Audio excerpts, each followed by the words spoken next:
સુરતના મૈદરપુરામાં નકલી આંગળીયા પેઢી બનાવી 40 લાખની છેતરપિંડી, 5 પકડાયા, 35 લાખ રોકડા જપ્ત।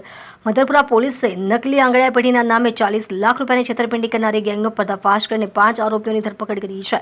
પોલીસે ઝડપી પાડેલા આરોપીઓ પાસેથી 35 લાખ રૂપિયા રોકડા કબજે કર્યા છે। આ મામલે ભારતીય ન્યાય સંહિતા BNSની સંબંધિત કલમો હેઠળ ગુનો નોંધીને કાયદેસરની કાર્યવાહી શરૂ કરવામાં આવી છે। મૈદરપુરા પોલીસના જણાવ્યા અનુસાર ફરિયાદી મહેન્દ્રકુમાર બાબુલાલ શાહે તેમના જમાઈ રાહુલભાઈ માટે સુરતથી બેંગલુરુ 40 લાખ રૂપિયા મોકલવાના હતા। દરમિયાન તેમના એક પરિચિત વેપારીએ ભાવેશ આંગડિયા નામના વ્યક્તિનો સંપર્ક કરાવ્યો હતો। આ વ્યક્તિ પોતાને આંગડિયા વ્યવસાયનો દલાલ ગણાવીને એક જગ્યાએથી બીજી જગ્યાએ રોકડ પહોંચાડવાનો દાવો કરતો હતો।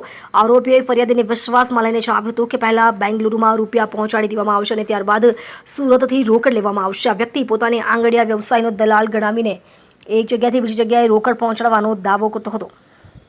આરોપીએ ફરિયાદીને વિશ્વાસમાં લઈ જણાવ્યું કે પહેલા બેંગલુરુમાં રૂપિયા પહોંચાડી દેવામાં આવશે અને ત્યારબાદ સુરતથી રોકડ લઈ લેવામાં આવશે। યોજના મુજબ બેંગલુરુમાં ફરિયાદીના જમાઈને એક બેગ આપવામાં આવી હતી।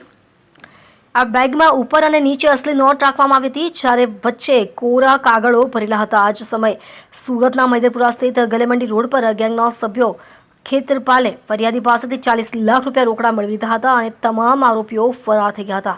પોલીસે ટેકનિકલ એનાલિસિસથી પહેલા 3 આરોપીઓને ઝડપી પાડ્યા હતા। પૂછપરછના આધારે અન્ય 2ની પણ ધરપકડ કરવામાં આવી હતી। પકડાયેલા આરોપીઓની ઓળખ ખેતરપાલ શર્મા, શિવશંકર ગોદારા, સાવરદાસ સ્વામી, હરિકિશન શર્મા અને માણેકચંદ શર્મા તરીકે થઈ છે। આ તમામ આરોપીઓ મૂળ રાજસ્થાનના બિકાનેર જિલ્લાના છે। પોલીસે આરોપીઓ પાસેથી 35 લાખ રૂપિયા રોકડા જપ્ત કર્યા છે।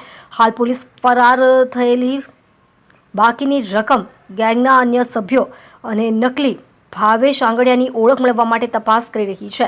આ સાથે જ આ નેટવર્ક અન્ય રાજ્યોમાં પણ સક્રિય હતું કે નહીં તે અંગે ઊંડાણપૂર્વક તપાસ ચાલી રહી છે।